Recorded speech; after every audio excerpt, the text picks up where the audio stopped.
Hey everyone, welcome to our online service here at Cedar Grove Community Church. We're so glad that you have taken time out of your week to join us and to make church a priority. Would you let us know that you're here by saying hello in the chat box or clicking on the link that will take you to our connection card where you can communicate with us about any needs you might have or any prayer requests you have or indicate whether or not you want to take next steps in your faith. Speaking of which, as restrictions begin to ease here in our county, we can foresee a day where we'll be able to regather as an entire church body. But I have a feeling that might be a ways off. But we don't want to give up community. We want to be taking strategic steps to slowly regathering together. So we're going to be kicking off our summer online life groups. This is going to be the primary way that we're going to be the church. Now, many of you are already involved in online groups and you have found them meaningful, but I know that some of you are craving that kind of community. And I would say that starting with an online virtual life group is your way to go. Now, it's not as intimidating as you might think. In fact, if you have 2 or 3 friends, then you can start a group.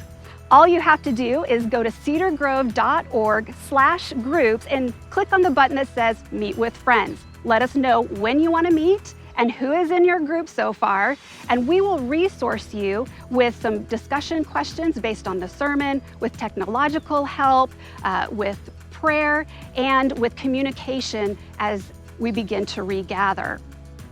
Now, if you would like to lead a group and you don't have people in mind so far, we need you as well. You can go to that same page and click on Lead a Group.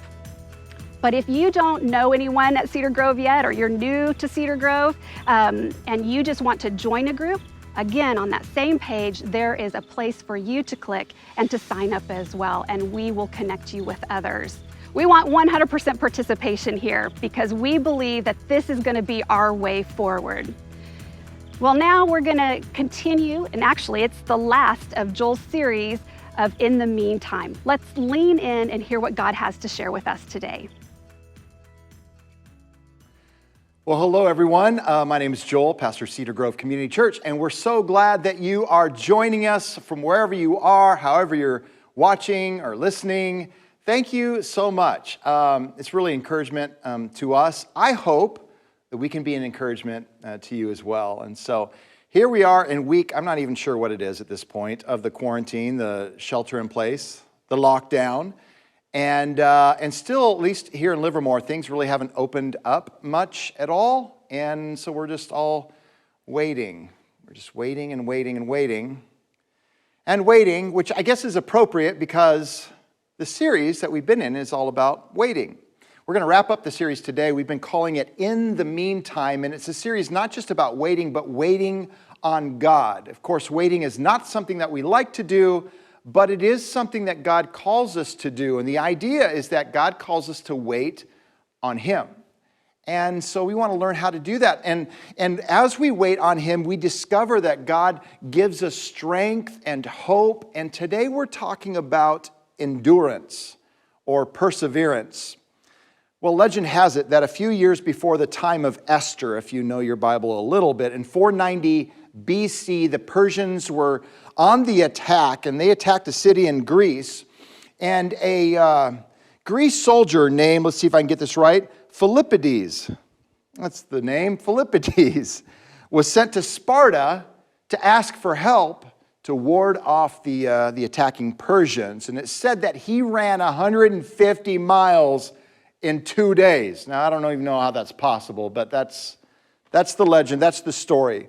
Well, the Greeks actually won that battle, and after winning the battle, the Greeks sent Philippides again from the battlefield to Athens to announce victory, or as they would say, Nike. Nike was the ancient Greek goddess of victory. And so that leg from that battlefield to Athens was about 25 miles. The battlefield was located in a village, a town called Marathon. And you got it? That's where we get the whole concept of a marathon. Of course, our marathons aren't 25 miles or 26.2 miles because the first marathon was run in the modern Olympic Games, the first modern Olympic Games, which was held, of course, in Greece in 1896. 17 runners competed in this marathon where they ran from Marathon to Athens into the stadium. I guess that was an extra 1.2 miles, thus accounting for 26.2 miles. And people have been running marathons ever since. The New York City Marathon, think about this, it didn't exist before 1970. That was the first year of the New York City Marathon when just 127 competitors ran, and get this, only 55 finished the first New York City Marathon. Nowadays, over 50,000 runners run in the New York City Marathon, well, in most years, other than this year, of course. But over 50,000 runners, almost all of them finishing, or most of them finishing. Here's the thought. When I think of endurance or perseverance, I think of a marathon runner, don't you? I don't think of like somebody who sprints or somebody who just, takes a nice little stroll or jog. I think of a marathon runner, because 26.2 miles to me is a long way. To me, it's a long ways to drive, for crying out loud, let alone run, but people run 26.2 miles all the time. Now, there are some people who need a greater challenge than 26.2 miles. For instance, there's a gentleman named Rob Pope, and at 39 years old in 2016, he decided to run, well, what Forrest Gump ran in the movie, or is said to have run. He started in Mobile, Alabama. He ran across the United States 4 times.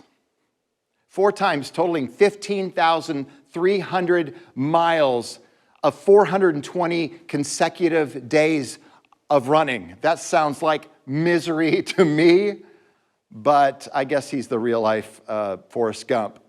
15,300 miles. The other day, my wife and I walked for 5 miles, had a nice long talk, and we felt pretty good about ourselves. Now I feel like a lazy slob, like a slacker.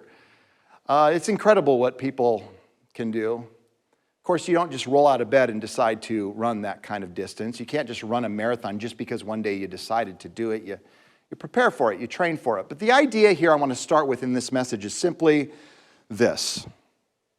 It's that endurance comes with the expectation of pain. Endurance comes with the expectation of pain. If you were to run 15,000 miles, yes, there would be beautiful sunrises and sunsets and scenery, and you'd have a lot of think time, and yeah, there'd be some wonderful things, but more than that, there would be a lot of pain, a lot of difficulty, a lot of blisters, a lot of sweat. It would be tough, it would be grueling. Endurance comes with the expectation of pain, and so does running the life that God has for you. Expect it to come with pain. And that's a problem for us because we don't like pain, do we? In fact, we don't even like inconvenience or minor irritations, let alone pain. We'll go to great lengths to avoid things that we don't like, let alone pain. A tough workout? No. A tough conversation? No, I think I'll pass. A tough decision? I'll get to that another time. And we learn this as a child, homework. We hold it, off. We don't do anything about it until, we procrastinate until the night before. Something, chores, to the last minute, till our parents hound us. Eating our vegetables. Who wants to do that? We don't like to do things that we don't enjoy, let alone experience pain, even if it's good for us. I mean, vegetables are good for us. Can we just agree on that front? I mean, the minerals, the vitamins, the nutrients of vegetables. I did a little bit of research here. I discovered that vegetables lower blood pressure, they decrease bone loss, they help you lose weight, they reduce the risk of obesity, they give you energy, they improve muscle and nerve function, they reduce the risk of type 2 diabetes, they reduce the risk of having a stroke, getting heart disease, and they even protect you against certain cancers. And we're like, no, that's fine. I think I'll pass on the broccoli. Unless we can slather it in cheese, and then I'll have some. Because we don't like to do anything that we don't like to do. And especially pain, we will avoid at almost every cost. But what if there's some benefit to pain? What if there's a way that God would use the adversity that we experience, the hardships that we experience in life? Because the reality is that there are some things that we don't like that are avoidable. We can find a way around them. But then there are some things in life that we experience that we don't like that are unavoidable, and we just have to confront them, and we face them, and we go through them. Then what do you do? And the answer is, here's what you do. Ready? You endure. You persevere. And I don't mean just like hang on for dear life. Everybody does that. No, you persevere in a certain way. You persevere for a purpose. God has a purpose for your pain. God has a purpose for your pain. And it's important for us to understand this. Now, we're going to look at the book of James, chapter 1, but a word of warning. James is going to say some things, and just to be clear, I didn't say this, okay? I'm just telling you what James said. I'm telling you what the Lord says through James, because it's not something that I probably would have come up with. He says something that, quite honestly, seems a little bit insensitive. It's kind of like not very thoughtful of people who are really struggling, which is interesting. A little background about James. James is actually one of the brothers of Jesus. I don't know if you know this, but Jesus had several brothers. 4 of them are actually named in the Bible. Of course, they all would have been younger brothers because Mary was a virgin when Jesus was born, and they would have had the same mom but different dads, so I guess half brothers. But nonetheless, James was one of the brothers, and his brothers didn't receive Jesus as Messiah until after the resurrection.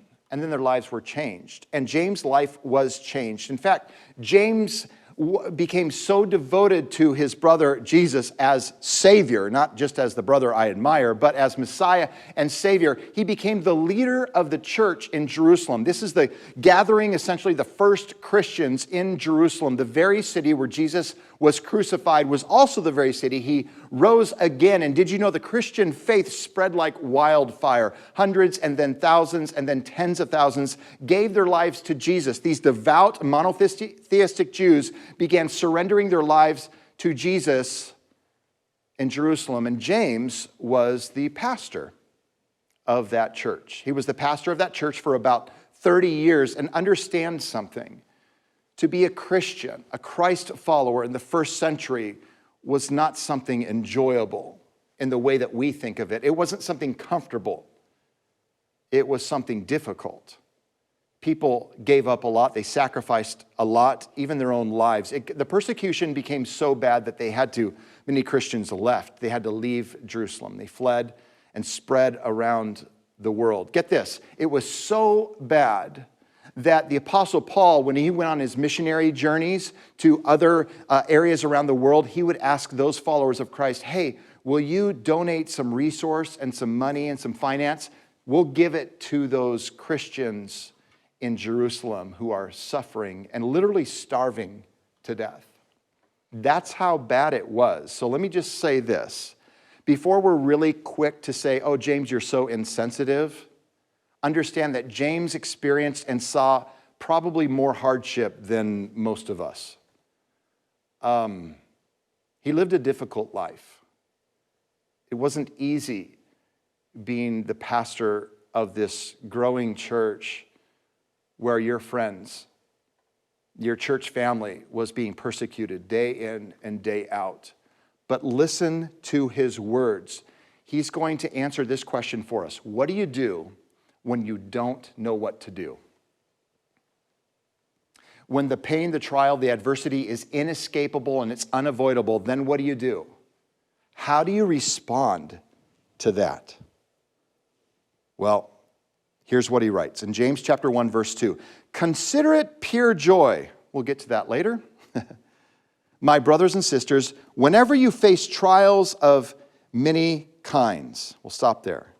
Let me read it again. Consider it pure joy, my brothers and sisters, whenever you face trials of many kinds. Again, trial is adversity. It's a hardship. It's a difficulty. It's a problem. It's a frustration. It's a loss. It's a disappointment. Those are trials, the bad stuff, the hard stuff that we face in life. And there's all kinds of trials. Trials are diverse. It says here in the text that there's trials of many kinds. Trials have many faces.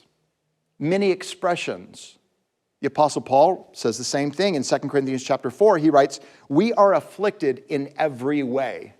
Meaning there's more than one way to be afflicted. We're afflicted in every way, but not crushed. Perplexed, but not driven to despair. Persecuted, but not forsaken. Struck down, but not destroyed.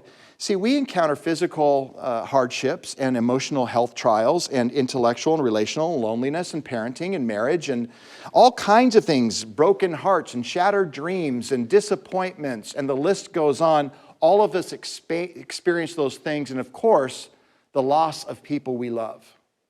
The suffering of not just us, but people that we love, that weighs on us. These are difficult things. So trials are diverse. There's all kinds of trials. And he says this, whenever you face trials, meaning expect them. Not if you face trials, like one day you might come across something difficult. No, when you face trials of many kinds. You're going to face difficulty in life. But trials are unpredictable. Usually they don't tell us when they're coming. The flat tire just happens. We don't plan for it. And that's how trials happen. We get the phone call. We receive the email. We get the news. And we face the trial. We're confronted with it. So trials are unpredictable. They're also impartial. It doesn't matter how wealthy you are, how poor you are, what gender you are, what race you are, who you are, what you like, what you don't. If you're wicked or godly, if you're good or evil, it doesn't matter. Everybody is going to face trials, problems. Nobody is immune. Nobody is insulated from them. And lastly, trials are inevitable whenever you face them. So there's really three kinds of people. There's those who are exiting a trial, those who are currently in a trial, and those who are about to be or will be in a trial. Isn't that good to know? It is good to know because we need to know so that we can prepare. What do we do when we face different kinds of trials? By the way, that word face carries the idea of being taken by surprise. In ancient Greek literature, it was described like thieves and robbers would use this word. They would face somebody. They would surprise them. Whenever you are surprised by trials, what does he say? Consider it pure joy. That sounds irrational. That sounds crazy. That doesn't even make sense. That sounds like an oxymoron to us, like jumbo shrimp or Civil War or pretty ugly or pretty smart. That's supposed to be funny. I hope you're laughing. If not, let's continue. But it sounds like, how are you going to find joy in the midst of adversity, in the midst of something difficult? I almost said happy camper. And then I realized some of you actually like camping, so I decided not to. But, so how do we respond? Are we supposed to say, oh, this is so wonderful, this trial, this suffering, this is great? No, that's not what James is saying. The trial is, in and of itself, is not good. But consider it pure joy when you encounter this trial. Change your mind, change your perspective. Change how you're thinking. That's what it means. Consider it or count it all joy. It's an accounting term, actually. It means to evaluate. In other words, James is saying, look, when you're asking the question, why is this happening to me? When life doesn't add up, he's saying, use a different calculator. Consider it pure joy when you encounter trials of different kinds. Look at it differently. Have a new perspective. Choose to view this trial through a new lens. See beyond the trial. See through the trial. See what possible results can happen as a result of the trial. He continues, verse 3. Because you know. In other words, James is saying, look, there's something that you already know, but you've forgotten, you've lost sight of, you've lost track of because you're in the midst of a trial. And isn't that what happens to us? When we're in the midst of something difficult, we forget about the blessings, the good things, the wonderful things that happen in life.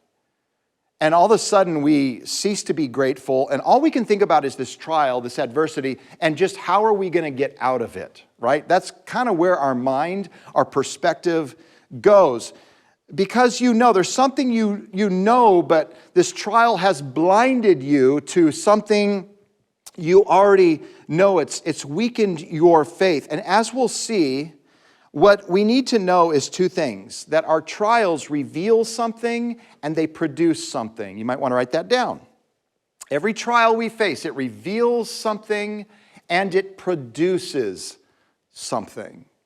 So, because you know that the testing of your faith, trials are tests.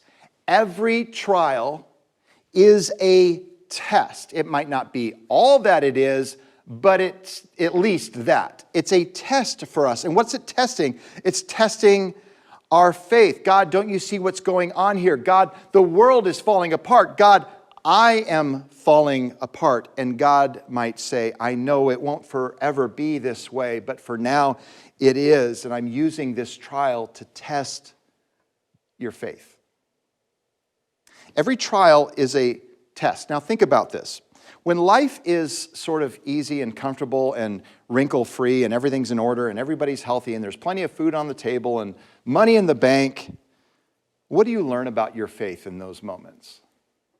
Now, I will say this, and this is a good insight I heard from somebody else, that they said, look, even during those wrinkle-free seasons or seasons of abundance, we can learn something about our faith. We can learn whether or not we're generous or we're grateful. But typically, we're just blind. We're just unable to see. It's typically a lot harder to see the condition of our faith during seasons of abundance. Would you agree? But during a trial, we can see clearly what our faith actually looks like. Because let's face it, all of us can talk a good game, can we not? All of us can say things. All of us can wear a smile. All of us can present ourselves a certain way, until you go through something really, really painful and really, really difficult. And in that moment, we learn a lot about ourselves. We learn a lot specifically about our faith. Our faith is tested during that moment. It's the testing, because you know that the testing of your faith, and it does something. So if you're taking notes, there's three kind of big ideas here. Number one is, my trials reveal the reality of my faith. My trials reveal the reality of my faith, because you know that the testing of your faith. Testing means I'm going to do something to ensure that whatever it is I'm testing is authentic, it's real, it's genuine, it's the real McCoy, as it were. Or is it fool's gold? Is it a lie? Is it something that we've just been pretending, right? Testing is used to determine something's authenticity. So James is saying trials expose the authenticity of our faith. My trials reveal the reality of my faith. Now that word testing, it's interesting. It is connected with the idea of smelting. I don't know a whole lot about smelting, but a little research here. So smelting is when you take ore and you apply massive amounts of heat to this ore. And what happens is that the precious metals survive while the worthless metals oxidize or fall off or essentially separate from the precious metals. So what you have left is the valuable. It's the precious metals. This is the idea of smelting. And in Hebrews and in the book of 1 Peter, they both talk about the idea of suffering being like a type of furnace that tests our faith. That is a very appropriate description. Furnaces are hot. They can be painful depending how close you are to the furnace, to the fire, but they also do something. They reveal, they expose the reality, the condition, the authenticity of our faith. Some people think that trials expose God. You see, how could God be good if this bad thing is happening to me or in the world or to somebody else? Trials don't expose God. God created the world good. We rebelled against God. Now this world is broken. There's more to the story, but that's essentially it. So therefore, we've been separated from the giver, the sustainer, the source of life. This world, if you hadn't noticed, is a mess. And nobody can repair it. We can patchwork on it and provide some, laws and different things to create order, and that's all good. I'm for that. But ultimately, we won't be able to fix the problem. The problem exists within us. This world is broken, but we are broken too because of our corruption, our sin, and our separation from God. Trials don't expose God, trials expose us. They reveal the truest condition of our faith. And when I'm talking about our faith, what I mean is our confidence in God. Trials expose the condition of your confidence in God. That's what they do. They reveal the legitimacy of your confidence in God. Again, when life is going well, all of us say, praise Jesus, and I trust you, and amen, and you're so good. But it's when life isn't good that the true condition of our faith is exposed, is revealed. And by the way, there's joy in that discovery. Don't you want to know the condition of your faith? Don't you want to know the true condition of your faith? Of course you do. It's really, really important. Do you trust Jesus or not? Trials will expose you, and they expose me as well. So that's the first point. My trials reveal the reality of my faith. Secondly, is my trials produce a faith that perseveres. They produce something. So again, trials reveal something and they produce something. James 3 says, because you know that the testing of your faith, here it is, produces perseverance. Other translations read endurance. Same idea. Perseverance, endurance. The testing of your faith produces this. Now, the Greek word there is hupomone, which basically means to hyperstand. What does perseverance mean then? Well, it means to hyperstand. It means to stand fast. It means to be immovable. There's strength. There's resilience. There's toughness. That when you face something, you're standing firm. You're unshakable. You don't budge. And so perseverance has to do with standing firm in the face of adversity or enduring in spite of pain. It's the ability to stand up under pressure and stress.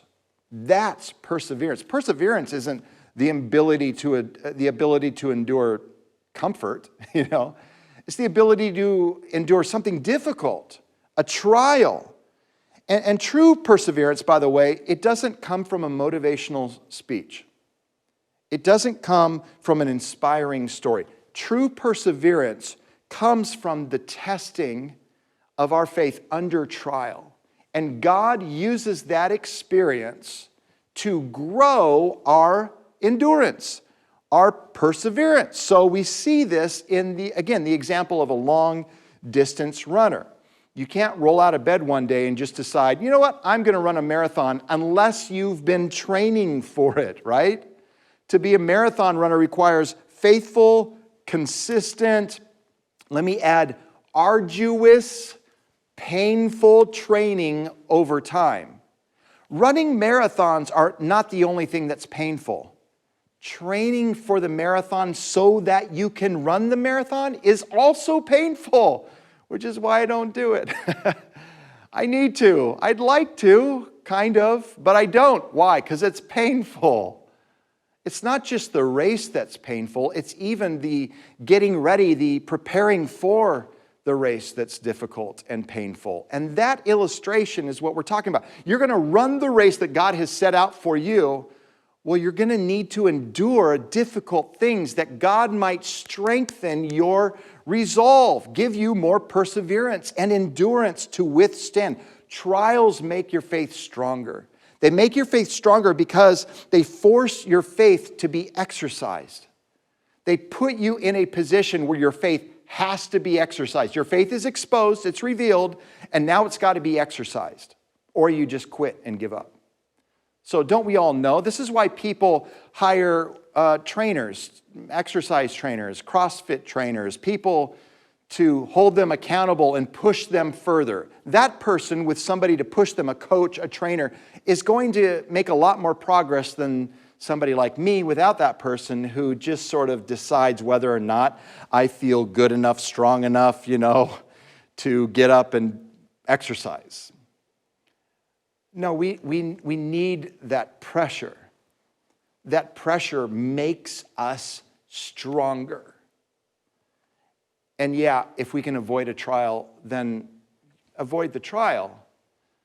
But many things in life, not just a global pandemic, but that's one of them, we can't avoid. And so in the midst of that adversity, what are you going to do? James says, consider it pure joy because God is doing something in your life. He's giving you greater stamina, endurance, perseverance to run this difficult race that God has for you. Because you know that the testing of your faith produces perseverance, verse 4, let perseverance finish its work, complete its work. In other words, James is saying, don't leave the gym early. Don't just put on your workout clothes and your shoes and, stretch a little bit and then leave. No, finish the workout. And the idea here is, yes, we can pray that God relieve us from this trial, but at the same time that we might pray, God, will you complete the work that you have to do in my life, that you want to do, that will be good for me? Will you complete that work as long as I'm in this trial? And sometimes we need to stay in a trial for a long time for God to do the good work that He wants us to do, to break habits and break all kinds of strongholds and things that have been holding us captive. Sometimes we got to go through that difficult season and experience the pain. But on the other side, we'll find that God has done something great in our lives. The thing that you want removed, the very thing that you want removed, the trial that you want removed is the very thing that God wants to and will use if you allow Him to do the work, to finish its work in your life. See, trials aren't a sign that God is absent, because trials just happen in this broken world. Trials are the opportunity for God to be active in your life. Think about that.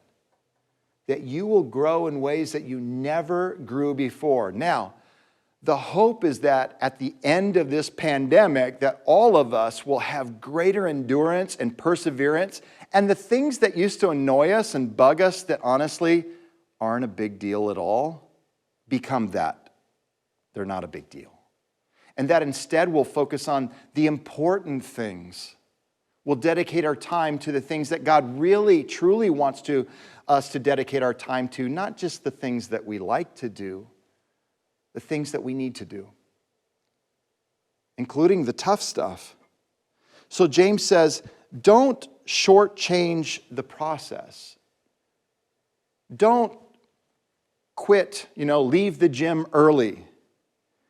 As long as you don't stop trusting the Lord, He's going to produce perseverance in you. So let God work that out in your life as long as you're going through this trouble. In other words, wait. Wait in the adversity. Wait in the trial. And while you do, trust the Lord. Put your confidence in the Lord. And understand that God is up to something, that He's doing something in the midst of that trial. Lastly, last thought here is, third is, my trials carry my character on to completion.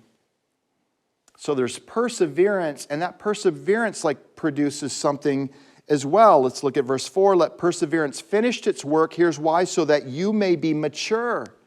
We don't just, happen to stumble into maturity. No, it's something that intentionally happens in our lives, that God accomplishes in our lives. Let perseverance finish its work so that you may be mature and complete, not lacking anything. In other words, not lacking anything to live the life God wants you to live, to do what God has called you to do. So that you're not lacking, you're being equipped to be able to do what God has called you to do. That's the idea here. Mature, it's a general term. It just means, Well, it includes things like the fruit of the Spirit, serving others, humbly loving others, living a pure life, hungering and thirsting after righteousness, lifting others up, encouraging others. It's just a different kind of that we become mature. Again, it's a general term. Trials are the primary pathway to maturity. So as much as you and I are always trying to avoid trials, and I'm not saying we need to look for them. By the way, they'll come looking for you. They're going to find you. We don't need to look for them. We don't need to ask God for trials. They're just going to come. But when they come, let's understand that God is up to something. This is the way that we can consider it pure joy. If there's no purpose in your pain, then it's only going to be pain. But if we understand and believe that no, God is doing something in me, then we can find joy in the midst of a really difficult season. Have you ever known somebody who faced a really brutal trial, and when you saw that, you ask yourself, how would I respond if I went through what they're going through? I ask that question to myself all the time because just in my job and over the years, I've seen all kinds of people experience misery after misery, and some people encounter those trials astoundingly well. They're honest about the pain, but they don't grow in resentment. They don't run from God. They haven't lost hope. They haven't lost faith that they're secure in Christ. And sometimes I see this and I'm just like, how do they do that? And would I do that too? And the truth is, I don't know that I would respond like they would unless I've been strengthened by God to the place where they're at. Does that make sense? You and I are going to encounter trials of many kinds in life. And God has called us to run this marathon of race. And guess what? He's going to use those trials to help you finish the race, to help you run the race well. He's going to give you stamina, perseverance, endurance. He's going to give you strength. And He's going to mature you and complete you so that you're not lacking anything that God has called you to do. So it's not that trials are good. They're not. But understand that God is not going to waste it in your life if you allow Him to do His work in you. James 1:12, just a few verses later, and we're almost done here. There's just a couple more verses I want to draw your attention to. It says this, blessed, you know what that word means? Happy, glad, cheerful. Blessed is the one who perseveres under trial because having stood the test, I love that, they stood the test, they stood firm, that person will receive something. And here's what it is, the crown of life that the Lord has promised to those who love Him. Now, there's a lot of conjecture about what this crown of life is specifically. And I could give you some ideas, but I don't think I need to. I think we can just understand that there's a reward for persevering under trial and that the reward is good. And that the reward is a good thing. There's a prize to overcoming adversity, to standing firm, to seeing our faith exposed and revealed for what it truly is, and that we are still confident in the Lord, still trusting in God no matter what. That's the kind of faith that's inspiring. That's the kind of faith that I want to have. Imagine a church filled with people who had that kind of persevering faith. Imagine what God could do in the world through hundreds of people that were mature, complete, enduring, persevering, standing firm, being immovable, placing our full confidence in Jesus Christ no matter what. Couple questions. Number one, how is your faith being tested today? Just think about that. In what ways are you experiencing a test? And maybe not right now, or maybe it's a minor test. But how are you being tested? Because probably most, if not all of us, are in some way. Second question, how will you know whether or not you pass the test? If you've been listening, the answer is in the message. But how will you know whether or not you pass the test? Because it's not just getting through the trial. You don't have to be a follower of Jesus to get through something hard. It's persevering. It's becoming different on the other side. It's becoming more like Jesus. Third question, how have you changed as a result of the test? You see, if we have that kind of expectation, then and only then can we consider it pure joy, that our trials reveal something and they produce something. Let me end with a verse here in Hebrews chapter 12. It says this, "And let us run with endurance the race God has set before us. We do this by keeping our eyes on Jesus, the champion who initiates and perfects our faith. Because of the joy awaiting him, he endured the cross, disregarding its shame." All the punishment that you and I deserve, all the weight of eternal justice for our sin fell on Jesus on the cross. He took all of it, and he stayed, and he stood fast.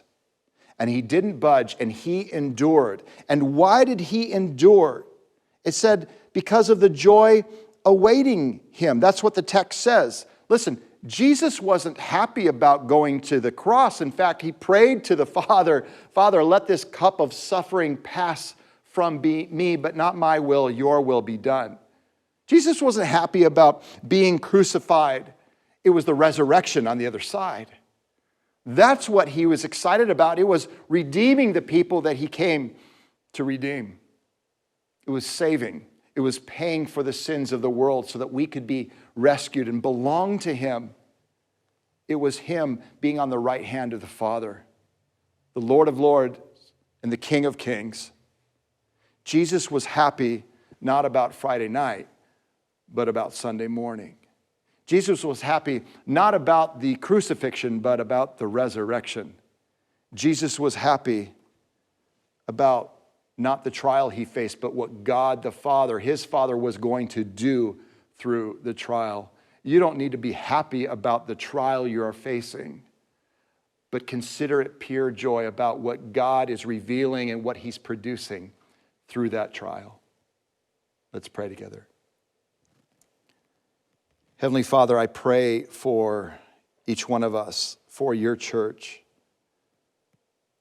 Thank you for these extraordinary words that at first seem insensitive,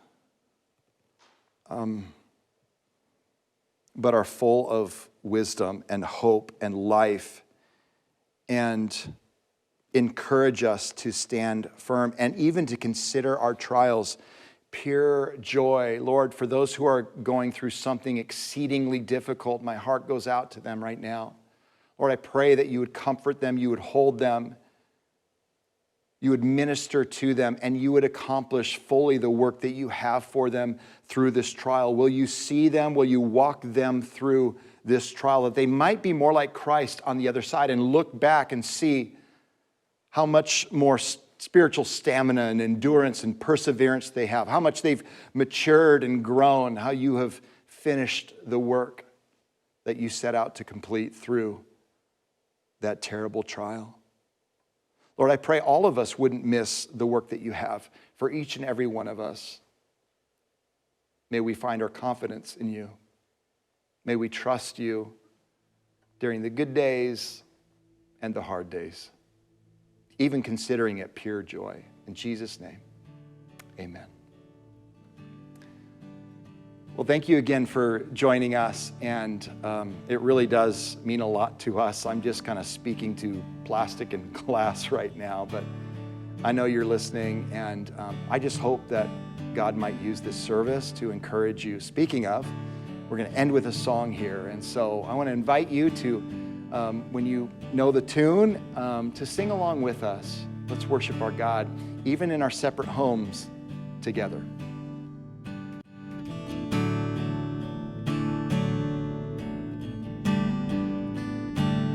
How great the chasm that lay between us, how high the mountain I could not climb. In desperation I turned to heaven and spoke your name into the night. Then through the darkness your loving kindness tore through the shadows of my soul. The work is finished, the end is written. Jesus Christ, my living hope.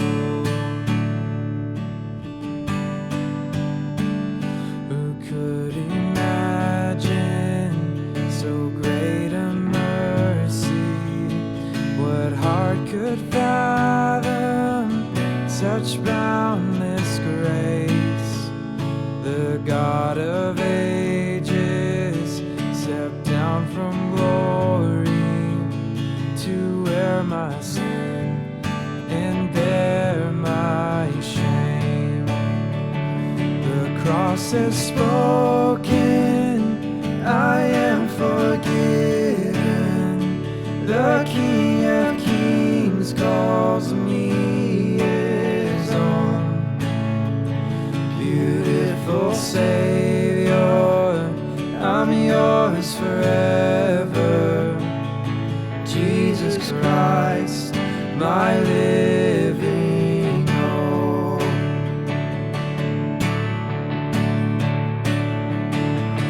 Hallelujah, praise the one who set me free.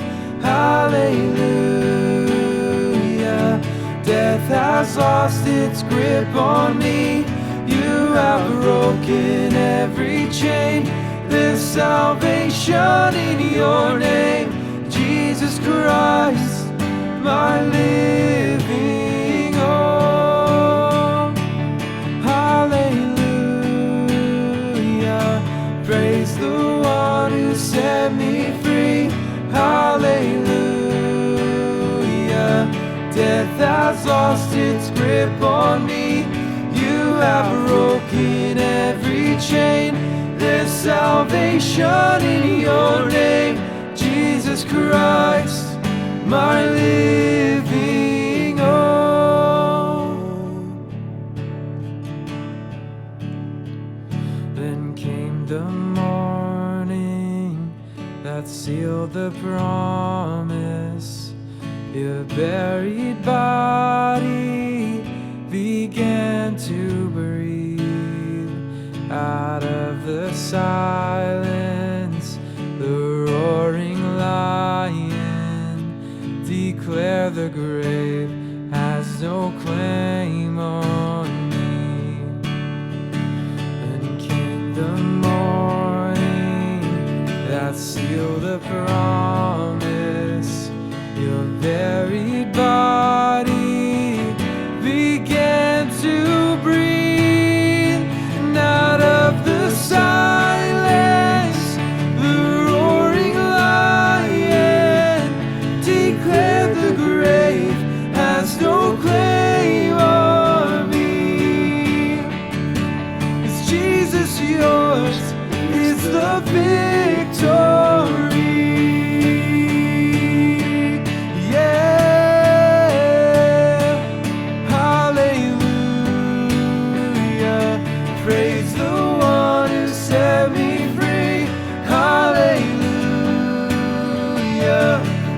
has lost its grip on me. You have broken every chain. There's salvation in your name, Jesus Christ, my living hope. And hallelujah, praise the one who set me free. Hallelujah, death has lost its grip on me. You have broken every chain. There's salvation in your name, Jesus Christ, my living hope. Jesus Christ, my living hope. God, you are my living hope.